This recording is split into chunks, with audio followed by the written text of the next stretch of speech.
Weapon durability. I've had a lot of comments, especially on my hairpin video, saying durability affects everything from fire rate to reload speed. I didn't think Embark would do something like that, but let's have a deep dive into weapon durability and math everything out. First, let's look at upgrading your weapon level. As you upgrade, you get extra max durability, and every time you repair, you get 50% of that max durability, so the durability repaired is higher as you go up in level. Here's the test set I was working off of, so it's the 5 common weapons, 4 uncommon, 4 rare, and 1 epic. I don't have every gun to test and I don't have every gun level to test, simply I've been doing too much mathing and not enough gaming. I also tested the Pharaoh, the Rattler, and the Stitcher at level 1 and level 4 to see if there was any discrepancy, as well as the Torrenti at level 2 and the Tempest at level 2, but no level 1, again, too much mathing. Here's a set of untested, and the materials required to repair them. I've not went any further with these ones, it would bloat the stats, and this way I save a wee bit of time. I wanted to test the Stitcher level 1 when it was highly damaged as well as full durability, so here's the side by side. Interestingly, the durability does have an effect, but it's not what it seems. The fire rate is the exact same and the reload is actually frame perfect too, but what it does add is another little animation of your raider struggling with the slide, showing that your gun is becoming damaged. In terms of the cost of repair, these are the general materials you need to repair the weapons in this video. The cost below is the cost to sell these materials. I know that you can refine things like the mechanical components, but maybe we'll look into that in another video because it's a little bit more complex than just using the sell price. Here's the average cost of repair per percentage. On the left, we're going to have all the cheap guns, and on the right, we're going to have all the expensive. Please keep in mind that the colour here has no representation of rarity, it's just if it's good or if it's bad. So we've got the Pharaoh and Hairpin being the cheapest to repair per percentage, and the Tempest being the most expensive. Generally speaking here, it's just rarity. All the cheap weapons are all the uncommon, and the more expensive ones are epic. It's as simple as that. Here's the cost per repair percentage, so this is 11 credits for the Pharaoh per percentage to repair, and 143 for the Tempest. I think it's more important to see it as a 50% repair, as this is what we're doing, and so therefore you can see the stats here, and if you want to know the full repair price, it's here. Now this table isn't as simple as it looks. When we look at the damage per repair later on, you're going to get some interesting results. So let's look at the shots per repair. We've got the durability of the gun, and the durability lost per shot. We take the durability of the gun, divide it by the durability lost per shot, and that gives us the shots per gun. I'm going to use the El Toro for all my example calculations here, but this is how I did it for all the guns in this video. So we take the 100 durability divided by the 0.5 durability lost per shot to get 200 shots for a full repair of the El Toro. We can also then extend this to 40 magazines per gun and 10 stacks of ammo per gun. This might not seem very interesting, but there's a lot of raiders out there that want to know the absolute best way to kill things with the least amount of ammo in their inventory.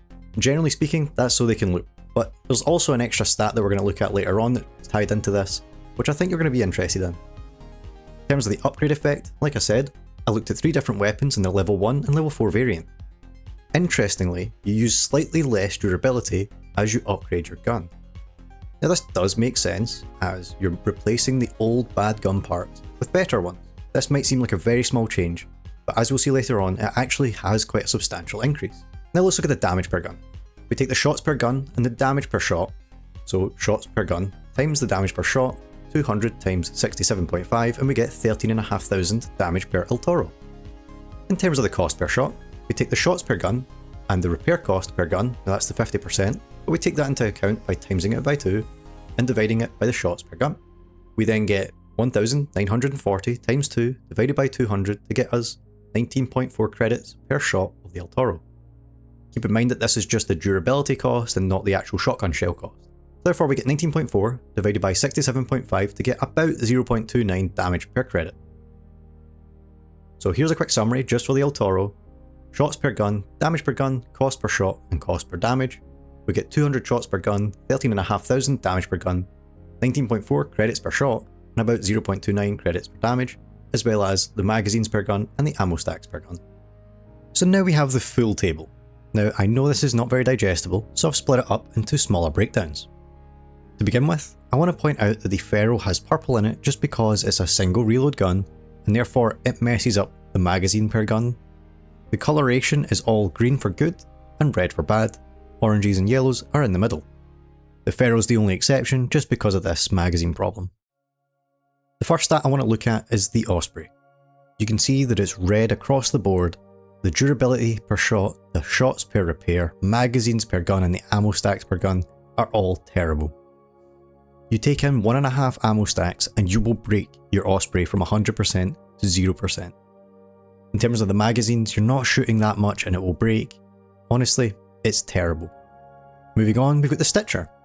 So you can see the difference when upgrading it from the level 1 to level 4, giving you that little bit extra durability and giving you the less durability drain, gives you an extra 600 bullets per repair. This equates to about 30 magazines extra, which is not insignificant. Now, it is actually the highest in its bracket for shots per repair, so you can get off so many more shots than the other weapons with every repair that you do, and we'll look at the damage you get out of that on the next table. So the magazines per gun is also very interesting. So I've had a few comments or a few friends online saying, "Oh, this gun breaks so fast, I take it in and it's always broken." That's kind of a you problem, unfortunately.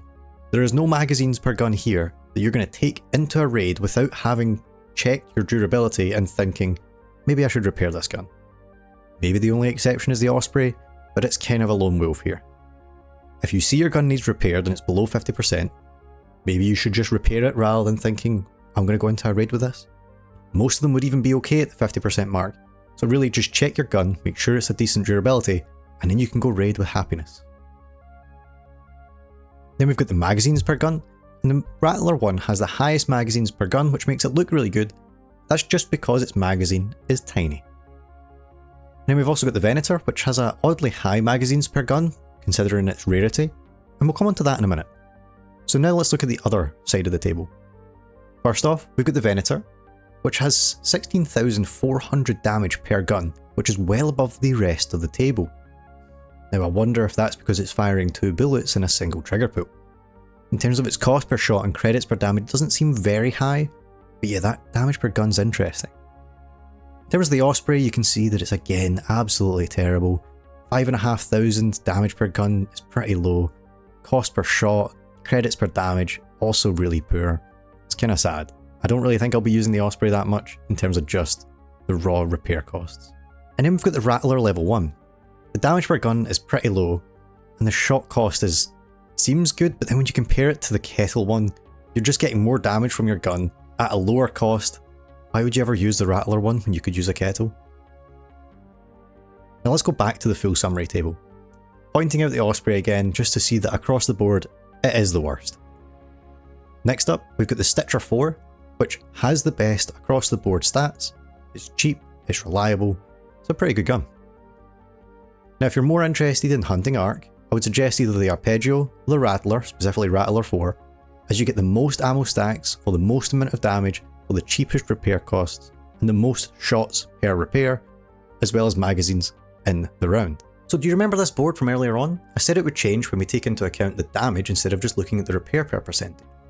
So the Anvil goes down quite a few, and the Venator comes up quite a few, again likely because it's firing 2 shots.